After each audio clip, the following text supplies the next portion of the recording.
ကိုပိုင်ချစ်ကလေးကိုမင်းကိုဝေလာ9လောက်ချစ်ပါတယ်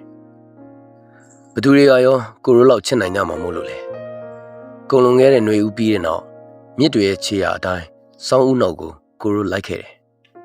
စောင်းရောက်လာပြီလို့သူတို့ပြောလိုက်ကြပုံကလည်းတေဆုံးမှုနဲ့ကြောချင်းကပ်စကလုံးတွေကိုခိုးယူသုံးဆွဲပြောလိုက်ကြတဲ့အတိုင်းပဲမိုးဦးလေဦးကျလာတဲ့နေရာတိုင်းကိုရိုးရဲ့အရေးတွေတယောက်နဲ့တယောက်ထိတွေ့လို့မရနိုင်တော့ပေမဲ့မမြင်နိုင်တဲ့အတန်လိုင်းတွေနဲ့ဆက်သွယ်လေတို့ဟာကိုရိုးရဲ့ချစ်ချင်းကိုညှင်းဆန်နေခဲ့ပါရဲ့မြေတို့ဟာကိုရိုးရဲ့ခန္ဓာကိုယ်ကိုတိမ်ကျုံယူထားပစ်ခဲ့ပါရဲ့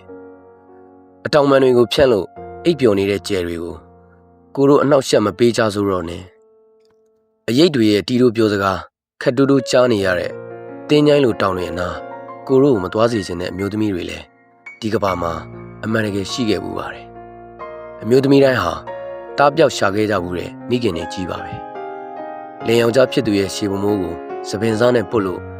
ငိုကြွေးခဲ့ကြဘူးသူတွေကြီးပဲကိုကတော့အချိန်ဆိုရရဲ့စမ်းသပ်မှုအောင်မှမပြောင်းမလဲ